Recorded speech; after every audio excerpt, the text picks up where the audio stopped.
We just got done talking about the safety list by Dov Kleiman and reacting to it. C.J. Gardner-Johnson's there. Can Kirby eventually get there?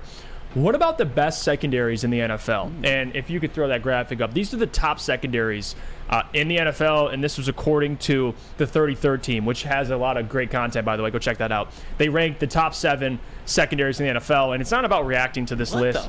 The question I have, and I'll just read it off quickly for people that are listening. Number 1, they have the New York Jets, 2 Ravens, 3 Eagles, 4 Broncos, 5 Seahawks, 6 Cowboys, 7 49ers. And although you could disagree with some of this, it's more about can the Lions be in that top 10? That's the question I have. It has nothing to do with any of these teams, because you look currently. I think some guys they left out, or a team that they really left out, is the Miami Dolphins. Absolutely. I don't know how you left out the Miami Dolphins, man. They're a team that should be in this conversation. I think another team that's kind of has an underrated secondary. I don't know about underrated, but I think they need more respect. Denver as well. Cleveland, honorable mention. I mean, Denzel Ward, Greg Newsome, they got some guys as well. But a team that I think will be in this top 10, undoubtedly this year, if everything gels, is the Detroit Lions. I do. Because after 7, you can give me Miami. But after that, it's arguable to me, Sam.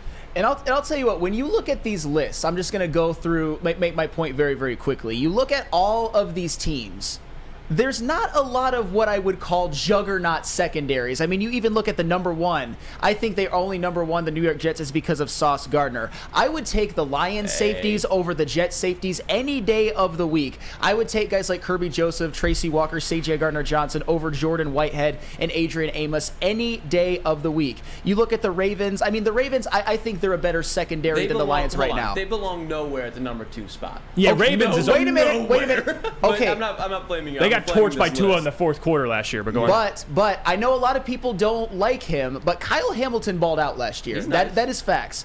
He's not terrible, but he's nice. Rock Ya-Sin, though, he's the weak point of that secondary for sure. I think there's still a better secondary than the Lions. But my point is, you look at the Eagles, obviously, they lost C.J. Gardner-Johnson. That's going to hurt. But Reed Blankenship, quietly, was one of the more value. I mean, he was an undrafted, and he played very, very well last year. You look at the Denver Broncos with the star power of Pat Surtain and Justin Simmons. I think their second corner and their second safety are kind of mid. You look at the Seattle Seahawks, Tariq Woolen, Quandre Diggs, Jamal Adams, Devon Witherspoon. Obviously, Devon Witherspoon is a rookie, and Jamal Adams is coming off of an injury, and he struggles in coverage.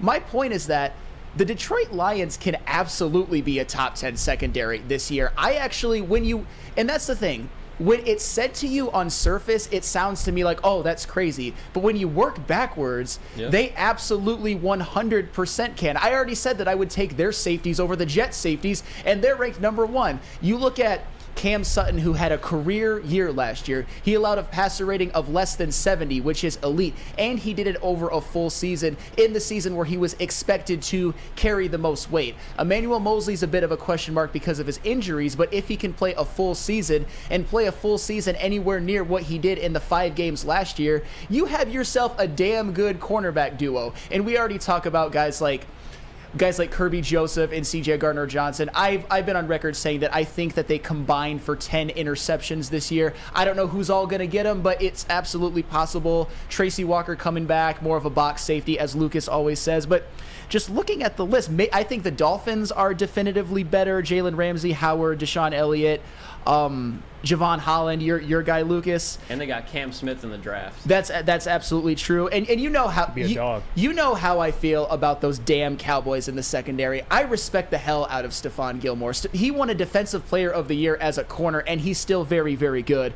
But Trayvon Diggs should actually be on the all worst list. You talk about guys who are good at creating turnovers but not being a corner. Just remember, and I told you guys at Dispo, and I'll tell you again, in the 2021 season when Trayvon Diggs had 10 interceptions and was all-pro, he also yielded over 1,000 receiving yards, which is terrible. Yes. And then last year, he yielded a passer rating when targeted of 99.4, which is also terrible. So I guess my point is, when you look at this list, I would say the Eagles are definitively better. The Ravens, I would say the Jets mainly because of Sauce Gardner. You look at Denver, Seattle, but Seattle, there's a question mark with Devon Witherspoon, although we think he's going to be good. There's a legit argument that by the end of this season, the Detroit Lions, hold on to your hats, could be a top 5 secondary. It's possible. So, And I want to make this point, too, with this list, because although I think Miami is disrespected not being on this list, I think the Lions, on paper, deserve to be on this list. Now, that's the big question. At least you brought up the Jets, and yeah, their secondary is nice, but also they have a year of playing together that they've shown they're a top secondary. The Lions last year were the worst secondary, you could argue, and now they're a top 10 unit on paper. We would all agree. Now they have to go out and show it. And I'll tell you why I think, fate's on their side. 2 points I want to make. One, you look at the Lions' schedule, and this is according to sharpfootballanalyst.com. They're ranked as about 11th best schedule, easiest schedule out of all the guys in the NFL. And if you look at just the quarterbacks they play, because that's the biggest thing to take away, not strength of team, but the quarterbacks they play. You got Patrick Mahomes week 1, which that's going to be a test for the secondary, especially week 1. But they will go down the line. Geno, Desmond Ridder, Jordan Love, Bryce Young, Baker Mayfield, Lamar Jackson, Jimmy Garoppolo. And then you got Justin Herbert. And then you got Justin Fields, Jordan Love again, Derek Carr, Justin Fields again, Russell Wilson, Kirk Cousins, Dak, Kirk Cousins. Dak, Look at Kirk, the and schedule. That's going to be turnover heaven. You see what I'm saying? Like that's a really good point, Joe. You see what I'm saying? So it's not about just what's on paper. It's also who they're facing and the talent at quarterback. I think that's on the Lions' side. But the biggest question they have to answer, Sam, it's great on paper. Now you got to put it together. Well, that's the thing. If they're going to be a top 5 secondary, as I theorize is possible, it's going to take a parlay of Emmanuel Mosley being healthy, Cam Sutton having just as good of a year as he had last year, probably better, C.J. Gardner-Johnson and Kirby Joseph creating turnovers at a similar clip as they did last year. It's going to take all of that. All I'm saying is, on paper, when you look at all of their parts individually, that is a pretty damn good secondary, and it's deep.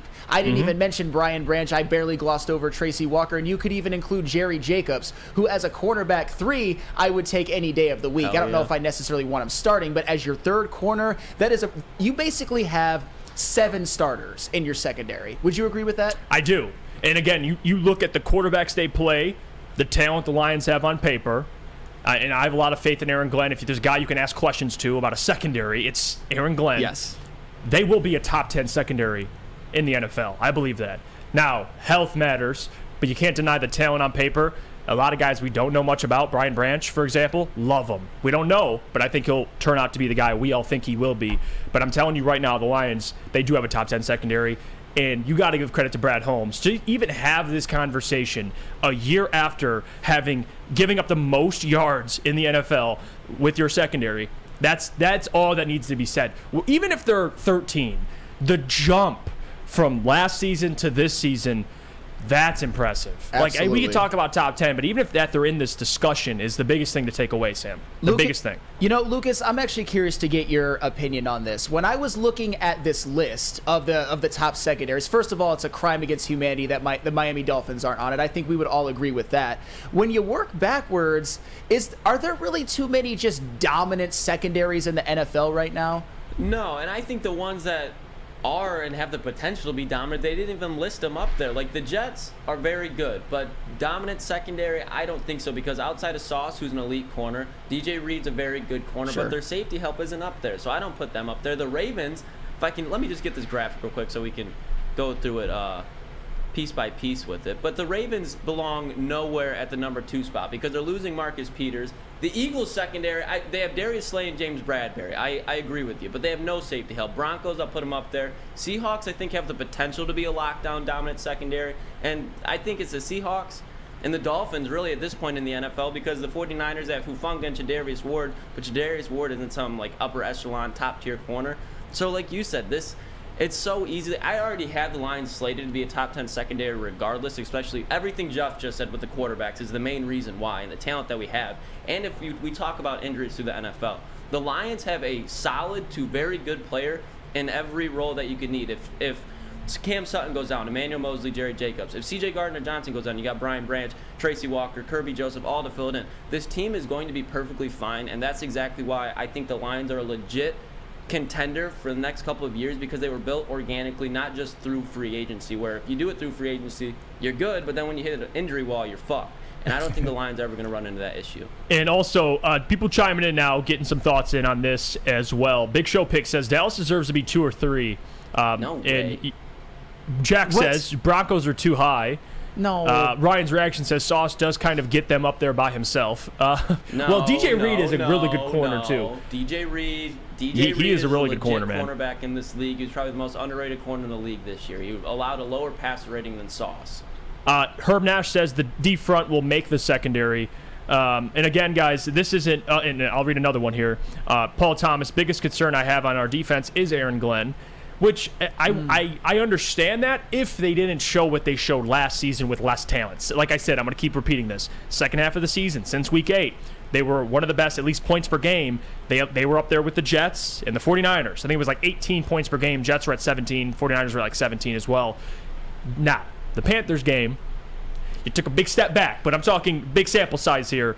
Aaron Glenn did show he's a pretty good defensive coordinator. Now he has to show it again for an entire 17-game season. So, Paul, you're 100% on point there. But we shall see if Aaron Glenn can live up to it. But there's a reason why when the defense looked as bad as they did, Dan Campbell didn't look at Aaron Glenn. He looked at Aubrey Pleasant because it was the secondary.